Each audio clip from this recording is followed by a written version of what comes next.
In this video, I'm going to be talking about is VTIQ a good stock to buy in 2020, and I'm going to be talking about how VectoIQ merges with Nikola Motors Company. As a lot of you guys probably know, that's why the hype has started with this stock, and it's gone up over 100% since May 1st because of the upcoming merge they have with Nikola Motors Company. Now, before we dive deeper, I would like to say I am not a financial advisor. I'm not giving financial advice or investment or trading advice. All I'm doing is sharing my experiences and the success I've had within the markets in the past 3 years that have helped me to build up a good sized trading portfolio. Now, if you do enjoy this video, I would really appreciate if you could hit the like button, as that will really help me out with the YouTube algorithm, and subscribe to the channel and turn on those post notifications so you never miss an upload. So currently VTIQ is sitting at a market cap of 670 million, so really not big at all, and it's down 12% today. Now, if you guys really don't know what VTIQ is, what Nikola Motors Company is, I have this little slideshow here that will help you understand it a bit more. So essentially, VectoIQ is a special purpose acquisition company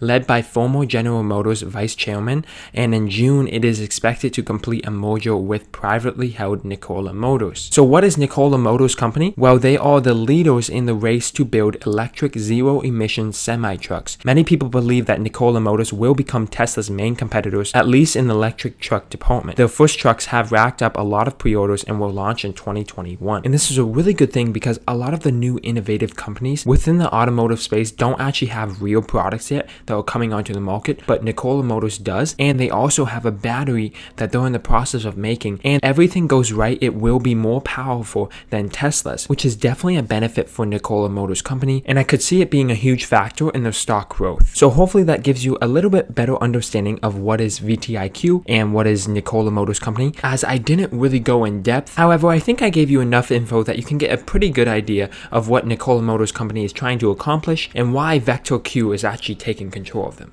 Now, getting into the more technical side here, we're going to look at VTIQ's price action and overall volume within the markets. Currently, it's sitting at $22.62 a share. It's down 12% today, and for the last 3 days, it has fallen quite a bit after its major surge of over 130%. From May 1st all the way to May 13th, we saw a growth of 180%, which is absolutely insane, right? That's only 13 days and it went up 180%. So obviously, there is a lot of hype surrounding this stock due to the recent talk of an acquisition of Nikola Motors Company, which has gotten investors and traders very excited. And they also had an earnings report on May 11th that continued to push the stock price up, and currently we are sitting above the moving average, which is good, but a dip below would be bearish combined with a MACD cross. However, the MACD is very gapped right now, so even if it were to cross the 9 moving average or the 20 exponential moving average, it most likely would not be a bearish trend yet, because it wouldn't be paired with a MACD cross. You can see here that the Bollinger Bands got very close together, which signifies a lot of momentum and volume is coming, whether it's up or down.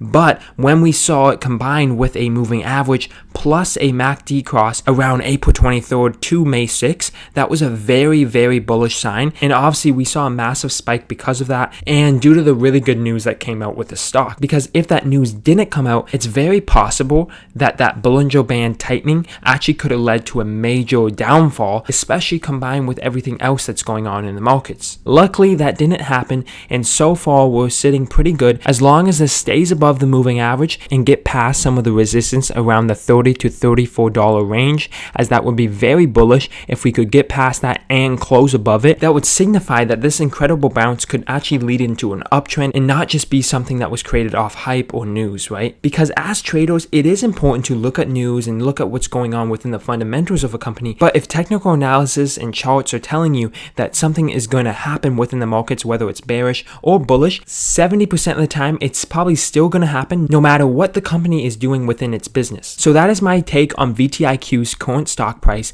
I think it's very important that we get past the resistance around the $34 region. If we can continue moving past that point, that would be very bullish. However, with everything that's going on in the market right now, you never know, and things can change very quickly. So we really have to keep a close eye on the moving averages, the MACDs, and some of the major support and resistance zones. Now, normally I would take a look at the company's balance sheet and financials and overall fundamentals. Since VTIQ is really relying on hype right now, I think it's more important to look at the technicals and new developments with its acquisition of Nikola Motors. And even if I could, I really wouldn't value it because they're just an acquisition company, and Nikola Motors is not officially a part of their company yet, so they actually haven't brought in any sales or profits with Nikola Motors. But normally I would definitely say look at a company's balance sheet, like assets, liabilities, revenues, profits, profit margins, right? That's all very important to look at before investing in anything. Now, to answer the question, is VTIQ a good stock to buy in 2020?